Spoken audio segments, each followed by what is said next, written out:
What's up, everybody? Welcome to our last week of small group lessons, following along with our Habits of Success series. So far, we've covered examining our heart, our motives, our values, the best one so far, our character, and our faith. Now, this week, we talked about having margin in our life. And what better way to gain some margin than by setting healthy boundaries, which, like for you, is what we're going to talk about today. But before we get to what the boundaries look like, I want to kind of go back over margin to help understand the importance of having boundaries. Let's try something. And I want you guys to be honest with yourself and with your group. And if you don't know, or if you don't do it, then I'll know you didn't do it. How many of you would say that you occasionally or often feel pretty stressed? Raise your hand. Probably just about everybody. How many of you would say that you occasionally or often feel some financial tension or stress? Again, a good amount of us. And how many of us wish we either had more time for ourselves or for people that we love? Probably all of us. Now, why is this? Why are these the answers to all these questions? Well, it's our culture. We live in a culture that pushes us to the limits. Buy more, do more, accomplish more. It's crazy what normal is today. I mean, how many of us have just a night or two a week with nothing going on? Our schedules stress us out, but yet we don't change them. And most people have no margin for the most important things in life. And by the way, what exactly is margin? One of the best definitions I've seen is from Andy Stanley. He said, margin is the amount available beyond what is necessary. It's the difference between what you have and what you need. If I have 30 minutes to get somewhere and it takes me 20, I have 10 minutes of margin. If I have $100 and I have $80 worth of bills, I have $20 of margin. You see the difference between what you have and what you need. So creating margin would be showing up 5 or 10 minutes early, or having money left over at the end of the month. Margin is having distance between you and temptation. Rather than being morally on edge all the time, you have boundaries in your life to keep you from stumbling into life-destroying behavior. Now, margin could also be having the emotional capacity to deal with problems.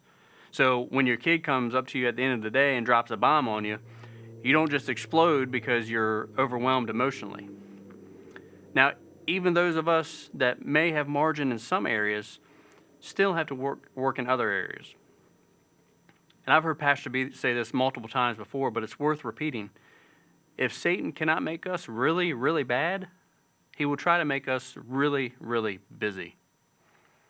Some of us get so busy doing lesser things that we miss out on the most important things. We're distracted from the very best.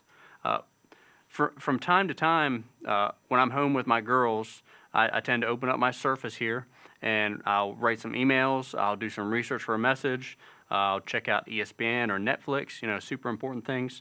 And quite often, one or both of my girls will come up to me and say, "Daddy, come play with us," or "Daddy, come draw with us," or "Daddy, can we go outside?" Even if it's raining or freezing cold. And my most common answer is, in just a minute, because I have to finish whatever I'm doing on this thing. And usually my in just a minute is minimum 10 minutes. I treat my girls like they're a distraction, and what I'm working on is really important. But really, this is the distraction, and my girls, the time with them is the most important thing. So many of us are consumed and obsessed with accomplishing urgent things that we think are important, and we're missing the things that are really important. And when our margins decrease, or they're not there to begin with, two things happen. Our stress increases, and our relational intimacy decreases. We're more stressed because we don't have enough time or money or emotional capacity to deal with things. And we have less time with God and with people we care about, which leads to a lack of connection. Now, what a downer this message has started to become, but I've got a term for you guys right here. You have the power to change your margin by setting healthy boundaries. And we all need boundaries in many areas of our lives. Perhaps the most important boundary the Bible instructs us to have is in regards to our beliefs.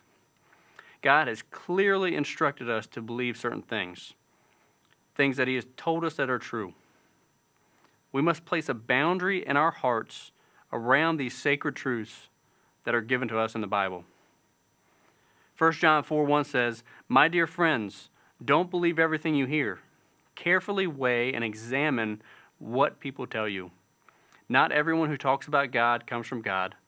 There are a lot of lying preachers loose in the world."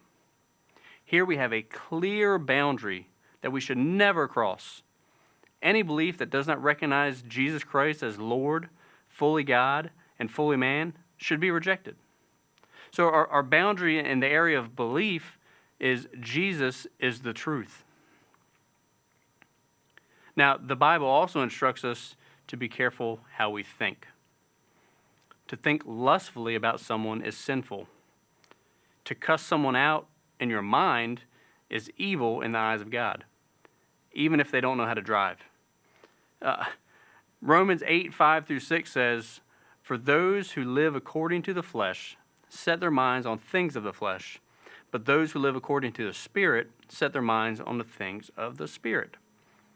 For to set the mind on the flesh is death, but to set the mind on the Spirit is life and peace." So our boundary with our thoughts should be to set our minds on the Spirit. Now, as Christians, our most obvious boundaries are probably our moral ones. You know, the Bible is much more than a list of what we should and shouldn't do, but it does give us guidelines and limits and boundaries by which to live. Romans 13:9-10 says, "The commandments, you shall not commit adultery, you shall not murder, you shall not steal, you shall not covet," and whatever other command there may be are summed up in this one command: love your neighbor as yourself. Love does no harm to a neighbor, therefore love is the fulfillment of the law. So when it comes to morals and how we should or shouldn't act, our boundary here should match the book, and we should let love guide our actions. And lastly, for today, I'm sure there are a ton of other areas we could talk about boundaries, but we're going to focus on boundaries in relationships. Not having boundaries in this area, particularly, I feel like results in the depletion of our joy and strains our relationship with God. You know, setting boundaries in this area is important because it trains people how to treat you, and it trains you how to value yourself. Christian psychologist Dr. Henry Cloud compares us to a residential property. Says if a home doesn't have fences or doors, people can trample on your grass, ride their bikes through your flowers, and let their animals do all kinds of things in your yard. Burglars wouldn't even have to break in since there's no door, and your nosy neighbors would come over unexpectedly and wouldn't even have to knock because they had been conditioned to just let themselves in. So how is that analogy playing out in your life? Do you feel like you have to say yes to everything? Now, every yes is a no to something or someone else. You've got to stop letting other people set your boundaries. Micah 2:5 tells us, "Others will set your boundaries then, and the Lord's people will have no say in how the land is divided." If you don't set boundaries and stick to them, other people will abuse your time and energy. It's okay to say no, because sometimes when we say yes to help somebody, we're not really helping them, we're enabling them.